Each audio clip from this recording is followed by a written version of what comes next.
विकृति, विसङ्गति र भ्रष्टाचार विरुद्ध देश र दुनियाँ बिउझाउने हाम्रो भिन्न प्रयास विश्व न्युजमा स्वागत छ। म शङ्कर मुक्तान। दर्शकबिन, हामी समाजमा भएका विकृति विसङ्गतिको निवारणका लागि र जनहितका पक्षमा निरन्तर वकालत गरिरहेका छौँ। समाजका हरेक विषयको उठान, विश्लेषण र चिरफार गर्दै तपाईँको अघि खबरको अपरेसन गर्दछौँ। हरेक विषयको गहिरो अध्ययन अनुसन्धान गर्दै सत्य तथ्य खबरको चिरफार गर्दछौँ तपाईँ दर्शकका अगाडि। सामाजिक उत्तरदायित्वसहित सत्य खबर तपाईँ समक्ष पुर्याउने प्रयासमा तैनात छौँ र सम्बन्धित निकायको ध्यानाकर्षणका लागि खबरदारी गरिरहेका छौँ।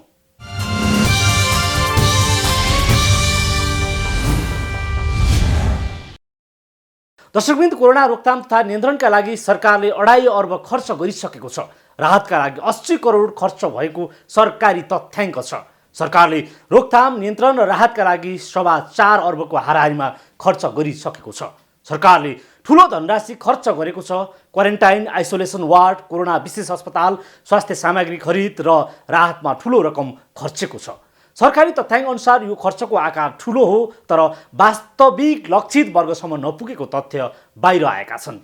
भौतिक पूर्वाधार र राहतका लागि सरकारले निश्चित मापदण्ड पनि बनाएको छ।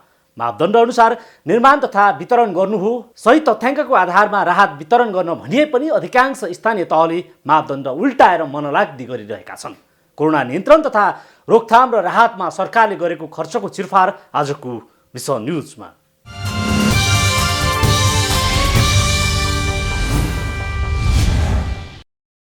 सरकारले लकडाउनबाट प्रभावित असङ्गठित क्षेत्रमा कार्यरत श्रमिक, मजदुर र असहायका लागि उपलब्ध गराइने राहत सम्बन्धी मापदण्ड बनाई सबै स्थानीय तहलाई पठाएको 1 महिनाभन्दा बढी भएको छ। तर अझै केही स्थानीय तहले राहत बाँडेको पाइएको छैन। बाँडिएका राहत पनि न्यून र अखाद्य वस्तु बाँडिरहेको छ।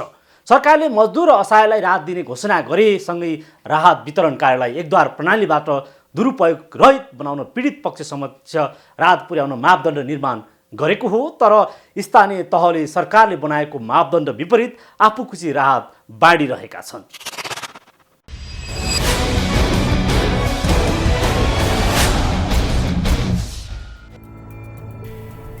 सङ्घीय मामिला तथा सामान्य प्रशासन मन्त्रालयले स्थानीय तहलाई पठाएको राहत सम्बन्धी नमुना मापदण्ड 2076 मा स्थानीय तहलाई मापदण्ड तथा कार्य योजनाको आधारमा मात्र राहत वितरण गर्न भनिएको छ।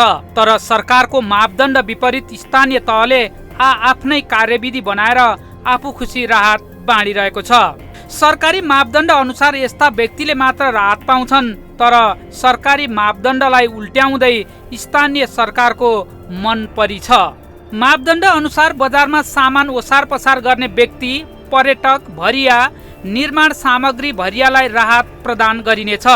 यसैगरी ट्रक, टिप्पर, भ्यानबाट सामान लोड गर्ने व्यक्ति, कृषि क्षेत्रमा कार्यरत श्रमिक तथा असहायलाई राहत उपलब्ध हुनेछ। आफ्ना नातेदार बाहेकका अन्य व्यक्तिका घरमा दैनिक बालबालिका, शिशु, ज्येष्ठ नागरिक हेरचाह गर्ने व्यक्ति, गिटी कुट्ने, बालुवा चाल्ने र इट्टा भट्टामा काम गर्ने मजदुर, नाङ्लो पसले, दैनिक रूपमा फुटपाथ, ठेलागाडा र साइकलमा सामान बिक्री वितरण गर्ने व्यक्ति पनि राहत पाउनेमा छन्।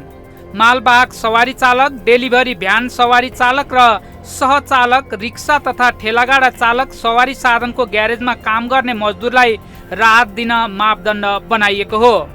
कपडा पसलमा दैनिक ज्यालादारीमा काम गर्ने व्यक्ति र स्थानीय तहमा अन्य क्षेत्रमा दैनिक ज्यालादारीमा काम गर्ने व्यक्तिलाई सरकारले राहत दिन उक्त मापदण्ड बनाएको हो। र स्थानीय तहमा र प्रदेशमा राहतसँग सम्बन्धित कार्यमा त्यसलाई खर्च गर्दैछौँ। त्यसलाई खर्च गर्ने कार्यविधि बनाएको छ। राष्ट्रिय योजनाको उपाध्यक्षको संयोजकत्वमा त्यो समितिले काम गर्छ र त्यसको सिफारिस अनुसार अर्थ मन्त्रालयले त्यो रकमको निकासा दिन्छ। खाद्य आवश्यकताका आधारमा श्रमिक वर्ग तथा असहायका प्रति परिवारलाई चामल 30 किलो, दाल 3 किलो, नुन 2 प्याकेट, खाने तेल 2 लिटर, साबुन 4 वटा र चिनी 2 किलो वितरण गर्ने मापदण्डमा भनिएको छ। सबै स्थानीय तहमा एउटै प्रणालीबाट राहत सामग्री वितरण होस् र राहत सामग्रीको दुरुपयोग नहोस् भनेर मापदण्ड बनेको हो। सरकारले श्रमिक, मजदुर र असहायका लागि उपलब्ध गराइने राहत सम्बन्धी नमुना मापदण्ड बनाई सबै स्थानीय तहलाई पठाएको छ। सरकारले राहत र मापदण्ड पठाए पनि लक्षित वर्गको हातमा अझै परेको छैन। हमरा आर के गप के था या ना महिला सब कते जबे जाइल दै छै कोनो जबे महिला सब के बने से खेधारै छै पुलिस बा ठेला देखा ठेला दुई दुईटा ठेला हमरा कनी चलबै छै दुई दुईटा ठेला हमर बिगड़ल छै ओरे गेला अरबा कते दिन अरबा चार दिन रे कते दिन जेते दुआ छाक वह खाइ छियै कते दिन जेते ई बच्चा से देखा कर गाना छै भुगा सर राहत आना छै सरकारे उमर नेते सब खेले छै सबटा सरकारे खेले छै उरे इमर बंदी में लोग मोरे छै इमर जे इंडिया त उमर से 30 रुपया किलो प्याज इमर से 20 के भारू त उमरो न चलते छै प्याजो किनल न चलते छै बंगलो में मारा छै डंडा लगते इमर जे सरकारी किनल त दौरा सरकारी सब गाड़ी लादी पुलिस चला चलो अनि जसको अब बिघा बिघा जग्गा छ खेत छ जो बटिया खान्छ धनी धनी छ उलाई 15-15 किलो चामल धेरै दिने तेल धेरै दिने जातिता नाताले यो गर्ने अनि हामी गरिब दुखी हो तल्लो जातको मान्छे हो भने हेप्ने यस्तो चाहिँ किन भएको भन्न खोजेको कि हामी खाना पाएको छैनौँ कि बराबर गर्नु पर्यो।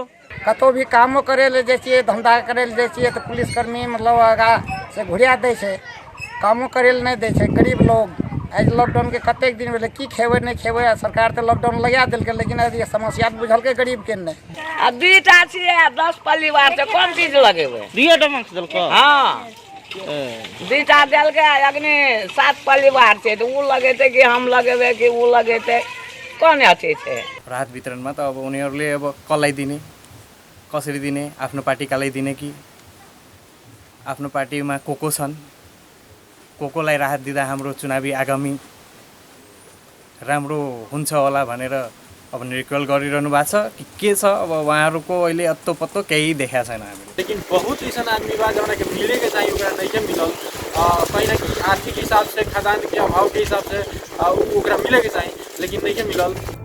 सरकारले मजदुर र असहायलाई राहत दिने घोषणा गरेसँगै राहत वितरण कार्यलाई एक द्वार प्रणालीबाट दुरुपयोग रहित बनाउन पीडित पक्ष समक्ष राहत पुर्याउन मापदण्ड निर्माण गरेको हो। तर स्थानीय तहहरूले मापदण्ड अनुसार भन्दा पनि आफ्ना नाता गोता र मतदाताको अनुहार हेरी बाँडिरहेका छन्। मापदण्ड अनुसार राहत वितरण नहुँदा वास्तविक राहत पाउने व्यक्ति नै वञ्चित भएका छन्। संघीय सरकारको अनुगमन नहुँदा राहतमा समस्या भएको हो। संघीय सरकारको कुनै निकायले अब किलो काम गर्यो भने नागरिकको आवाज पुग्नको निमित्त सिंहदरबारसम्म आइपुग्नको निमित्त महिनौँ लाग्छ। त्यो उत्तरदायी हुनुपर्ने भएको हुनाले खर्चको प्रभावकारिता संघीय सरकारका निकायहरूभन्दा नगरपालिका गाउँपालिकाका स्थानीय तहका वडा कार्यालयहरू मार्फत बढी नै प्रभावकारी हुन्छ हो। त्यहाँनिर यदि केही गरी दुरुपयोग हुने प्रयत्न भयो त्यसको सदुपयोग गर्ने काम गरिएन भने त्यसको निगरानी त्यसको अनुगमन र त्यसको निमित्त चाहिने मार्गदर्शन र यो अपरेटिङ गाइडलाइन्सहरू संघीय सरकार र प्रादेशिक सरकारले सहयोग गर्नुपर्ने हुन्छ। यसैगरी ट्रक टिपर भ्यानबाट सामान लोड गर्ने व्यक्ति अन्य व्यक्तिको खेतबारीमा काम गरी दैनिक ज्याला लिने व्यक्तिलाई राहत लिन असङ्गठित क्षेत्रमा कार्यरत श्रमिक तथा असहायलाई राहत सम्बन्धी नमुना मापदण्डमा उल्लेख गरिएको छ। तर मापदण्डलाई उल्ट्याउने काम भएको छ। सरकारको पछिल्लो तथ्याङ्क अनुसार राहतका लागि मात्रै 80 करोड खर्च भइसक्दा पनि वास्तविक राहत पाउने वर्ग राहतका लागि याचना गरिरहेका छन्।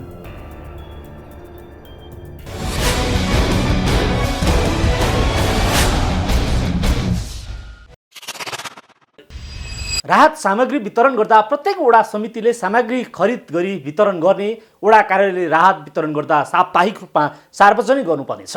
एक प्रति सम्बन्धित स्थानीय तहको कार्यालयमा पठाउनु पर्नेछ र स्थानीय तहले राहत वितरणको अभिलेख प्रत्येक 15 दिनमा राष्ट्रिय परिचय पत्र तथा पञ्जीकरण विभाग र संघीय मामिला तथा सामान्य प्रशासन मन्त्रालयमा पठाउनु पर्ने व्यवस्था गरिएको छ। राहत वितरण कार्यको नियमित अनुगमन गर्ने, राहत वितरण गरेको प्रतिवेदन नियमित रूपमा मन्त्रालयमा पठाउने व्यवस्था गर्नुपर्ने भने पनि स्थानीय तहहरूले मापदण्डको उल्लङ्घन गरिरहेका छन्, जसले गर्दा सरकारले राहतका लागि करोडौँ खर्चिँदा पनि नागरिक राहतको याचना गर्नुपर्ने बाध्यता भएको हो। राहत जस्तै भौतिक पूर्वाधार र मेडिकल सामग्री पनि सरकारले 2.5 खर्ब खर्चिएको छ। रिपोर्ट देखाउनेछौँ एकैछिनको ब्रेकपछि।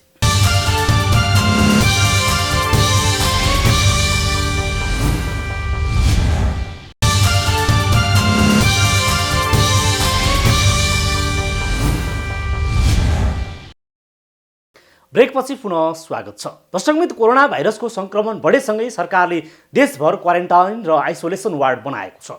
सम्भावित जोखिमलाई व्यवस्थापन गर्न आइसोलेसन र क्वारेन्टाइन बनाइएको हो।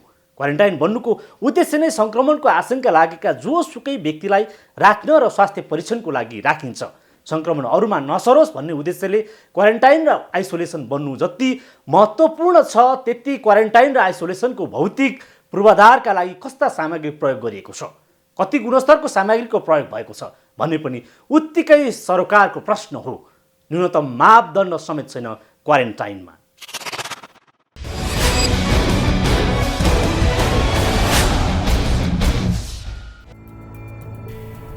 पछिल्लो सरकारी तथ्याङ्क अनुसार कोरोना भाइरस संक्रमणको महामारी विरुद्ध लड्न सरकारले 3 अर्ब 42 करोड रुपैयाँ खर्च गरेको छ।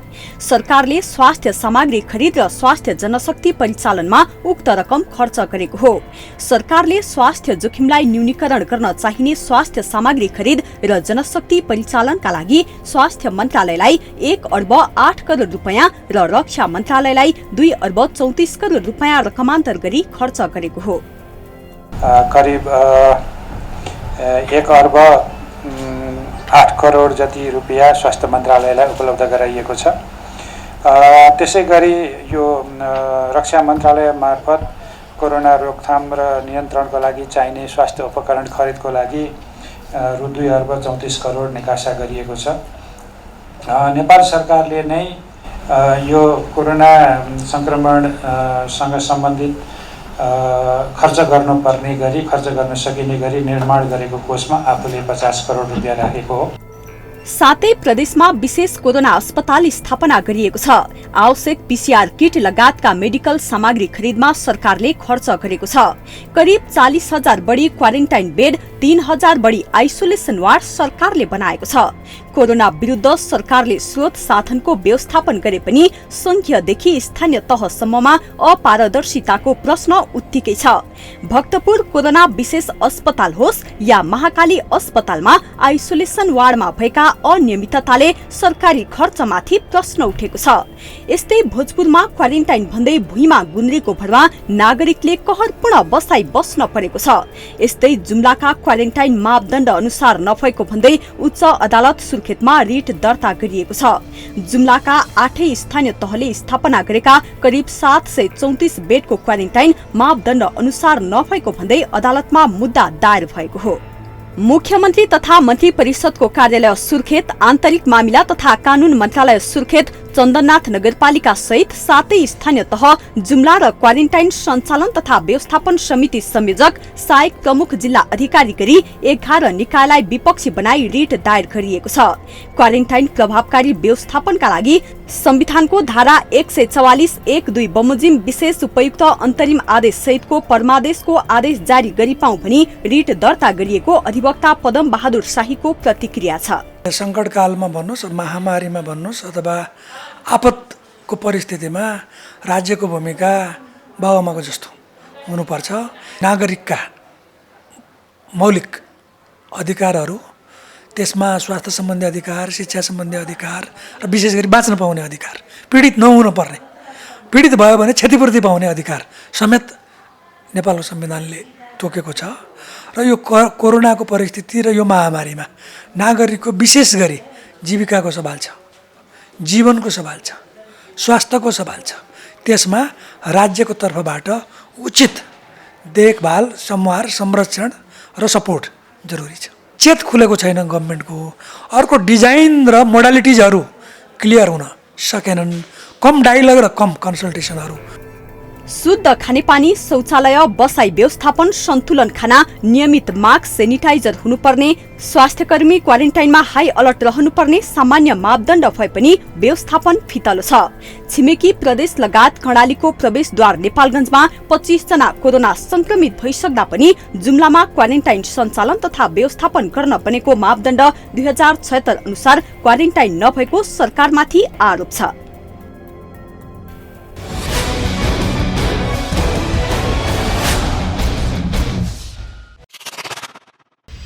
कोरोना संक्रमण रोक्नका लागि आवश्यक स्वास्थ्य सामग्री खरिद, क्वारेन्टाइन र आइसोलेसन वार्ड निर्माण गर्न 2.5 अर्ब खर्च गरिसकेको छ।